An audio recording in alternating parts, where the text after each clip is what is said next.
To find out how much marijuana is too much to get behind the wheel, we have set up a driving course. We've also recruited the help of a drug recognition expert. And we have marijuana and volunteers.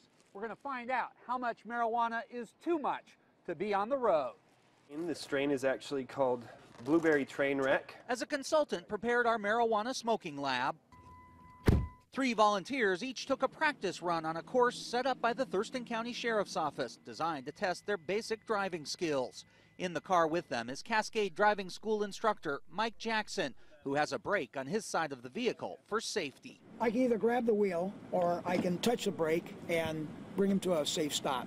Our first volunteer, Addie, is a 27-year-old medical marijuana patient and heavy daily user who had smoked some pot prior to arriving. A blood test before our experiment began showed she came to the track already 3 times the new legal limit for driving under the influence of marijuana. The limit is 5 nanograms. She was at nearly 16 nanograms. While learning the course, Addie turned too sharp at a stop sign and clipped one of our cameras. But the instructor told us her driving was actually fine. Our second volunteer is 34-year-old Dylan, who uses pot on weekends. An initial test showed no marijuana in his system. Finally, we have 56-year-old Jeff, who uses only occasionally. He also started out with no detectable pot in his body. All right. Next, we had the volunteers start smoking marijuana. We gave them each 0.3 of a gram of pot to smoke, and from the light to the heavy user, asked them how they felt. Feeling really buzzed. Yeah. Relaxed and buzzed. I still feel normal. Back behind the wheel for another lap, Addie drove a bit slower than she should and at one point struck a traffic cone. Oh, I hit a cone. I see it in the rearview mirror. Ah! A blood test would later show Addie was driving at 7 times the legal limit for pot with 36.7 nanograms of marijuana in her system, but still driving okay. I wouldn't pull her off the road, no. Not yet. Not this point. After 0.3 of a gram of pot, Dylan was doing fine behind the wheel. Ooh, that was fun. Even though our lab tests would later reveal he was driving at 5 times the legal limit with 26 nanograms of pot in his system. When we got Jeff on the track, he was being cautious and driving slower than he should, which could catch the eye of a police officer on the road. His blood test showed Jeff was 4 times the legal limit with nearly 22 nanograms in his system. But again, his driving, while slow, was still at acceptable levels. He did real well. We had our volunteers smoke and drive 2 more times until they had all smoked 0.9 of a gram of pot, and they were feeling it. I'm starting to get it. Oh, yeah. I can feel it in my eyes. I can feel it in my body, in my head. I don't know if I can get, much more stoned, even if I keep smoking it. And it started to show more on the road. With a drug recognition expert from the Thurston County Sheriff's Office watching, Dylan started having trouble remembering how to drive the course. Oh, what is this cone in the middle? Confused, he turned early and left the track. You missed that. Oh, make our left. Let's do it again. I'll give you a second chance. Okay. Then, while going through a 20-mile-an-hour corner, the instructor had to grab the wheel to stop Dylan from swinging wide and hitting our photographer. Watch yourself, watch yourself. I had to grab the wheel to keep him basically from running you over. If I were to be watching him on a road, I would have stopped him.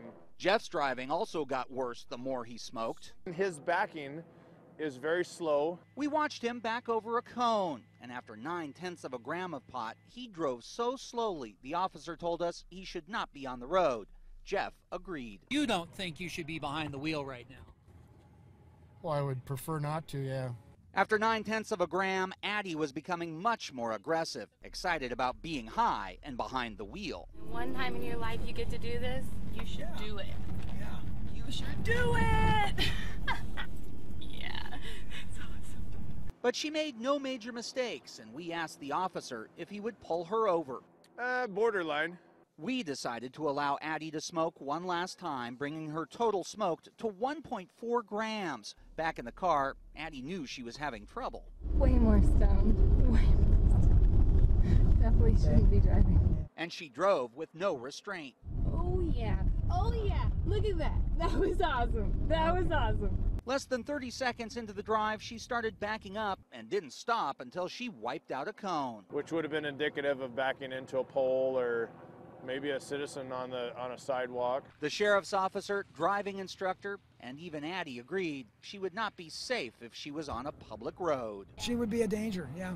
Yeah, definitely that's dangerous. To confirm the volunteers were driving impaired, we treated them like anyone else pulled over and suspected of drug use. The county's drug recognition expert put them through a 12-step evaluation, checking things like their balance. Heart rate and blood pressure were also checked. They all had issues, including Jeff, who couldn't find his nose with his fingertip. I would say that all three would have been arrested for driving under the influence. A final blood check 1 hour after her final smoke showed Addie at 11 times the legal limit with 58.8 nanograms in her system. We checked Jeff an hour and 45 minutes after his last puff of pot, and his levels had dropped to 2 times the legal limit at 12.9 nanograms. And Dylan was tested a full 2.5 hours after he last smoked and was still 2 times the legal limit, but his nanograms had dropped to 11.1. It's true all 3 volunteers were able to safely drive a car for a while, 4 times or more over the legal marijuana DUI limit, but they eventually made driving errors that on a public road could have resulted in getting pulled over by police or much worse. Other people's lives are in danger when someone gets stoned and goes and drives. Just like you're drinking. If you go out drinking, you don't need to be driving. If you're out smoking, you don't need to be driving. Some critics argue the legal limit for driving under the influence of marijuana was set too low.